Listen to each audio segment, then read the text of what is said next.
last presenter is going to cover probably the most important issue. Hello there. Hello. That faces women worldwide. We do not get paid as much as men. It doesn't matter what the position is. And so every country has some kind of pay equity law, but clearly nobody follows it. But there are some countries, I think there are about five of them, but I think of France as the gold standard in a new pay equity law that requires transparency, accountability, and aren't we lucky? We have the Minister for Gender Equality from France with us today. When I wanted her for a program last year, she was CEO of Hewlett Packard Africa. Before that, she was CEO of Lenovo France. What? No, Africa? That's Yeah. correct. Yes. And so you can tell she's got a lot of experience in the business sector, but how wonderful that we have with us today, Minister Moreno. Welcome, and the floor is yours. Thank you very much, Irene. And good morning, good afternoon, and good evening, ladies. It's a great pleasure to attend this virtual global summit with you all. And I'm absolutely delighted to cover the topic of financial inclusion that can be a key enabler to women's economic empowerment. As Irene told you, I've spent the past 30 years of my life working in the private world, and I can tell you that I strongly believe that financial autonomy is a condition for women's freedom to master their own lives. And in France, in 2018, Muriel Pénicaud, who some of you already know, she was our former Minister of Labor. She has designed a tool which aims to help private and public companies to measure their salary equality and take corrective actions to achieve pay parity. And the progress over the past 2 years has been really encouraging, and I'm happy to share with you what we've done. Irene asked me to share the details of these called gender index, and I just want you to take these as a very practical tool that allows company to measure on a daily basis and share on a yearly basis the progress they have made, not only internally, but also externally. So not only their co-workers can see the result of their index, but it is a public publication, which makes it a real talent talent attractivity tool. And I can tell you that companies are using it in a very, very interesting manner as we speak. So let me tell you how this gender index works. It relies on very simple principles. First one, the transparency. Second, corrective measures. And third one, the audit. When I speak about transparency, as I told you, each company has to publish its result on its website, and everybody can visit it. On the corrective measures, each company has 3 years to close the pay gap it may have. And on the auditing part, companies that have not closed the gap when 3 years could be fined up to 1% of their payroll. The index was indeed progressively implemented because you can imagine the kind of resistance we may have in this kind of situation. And I want to share with you what we've learned from this experience over the 2 past years. Thanks to the index, we are now able to objectivate the situation and the existing practices. Now we know where the companies stand, and we know exactly what needs to be done to close the gender gap. The vast majority of companies are complying with the obligation of publishing the index. Some of them still need to work on it.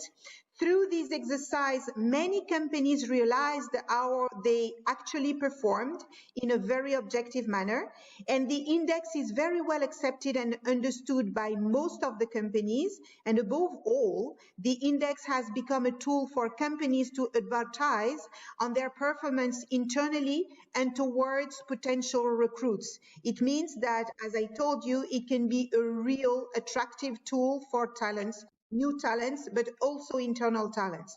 And the global score for all companies in 2020 was around 84% out of 100 points. And what is very encouraging is that the poor performing companies are fighting very hard because they are entering in a kind of competitive mindset, and they all want to perform well, not only for their reputation, but also, as I told you, to attract the best women in the market.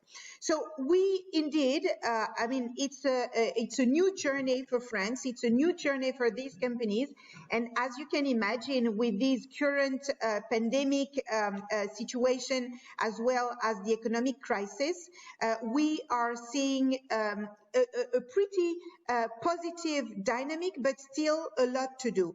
And I wanted to share with you the weaknesses we have witnessed. One, 40% of the companies are still not respecting the obligation to upgrade women's wages when they return from maternity leave. In France, it's a legal obligation, but 14% of these companies are not respecting it. Second, this is really the area where so much progress is still to make. The presence of women in top executive positions is still pretty weak.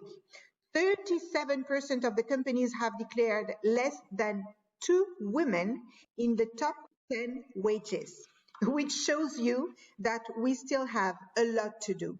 And the position of women in executive positions is a priority to me.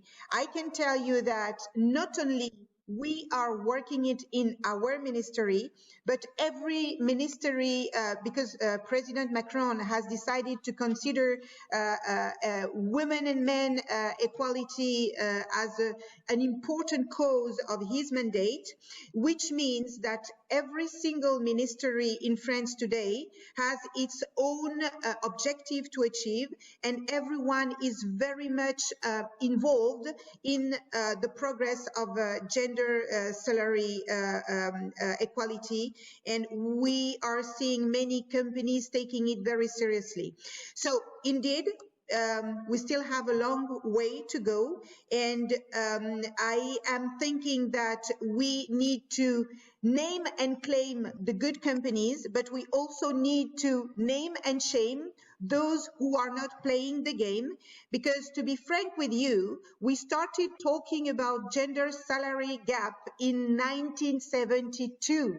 48 years ago, we started talking about that in France, and 48 years ago, we are still seeing salary gaps between 9% to 25%, and this is absolutely not sustainable any longer. So we have to find the right approach. I believe there is a momentum, and I was very happy to share with you this experience we have had in France, and I stress that this dynamic can be developed everywhere in the world with this tool that is very simple.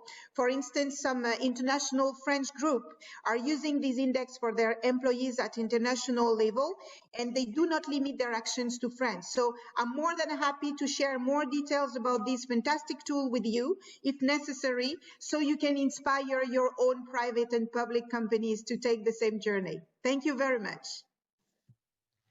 Thank you. Thank you, Minister. That is so exciting. And it's the reason why I wanted her to tell you about it, because it's such an incredible tool that has been developed in France and clearly replicable. So that ends our public program. This is the first time that we have made the Ministerial Roundtable open to the general public. We are now moving into a closed meeting among the ministers themselves, which is our normal practice. Thank you to all of you who've joined us. I hope you've learned about how ministers are working hard to move the needle on women. So we'll see you at the next program. Thank you.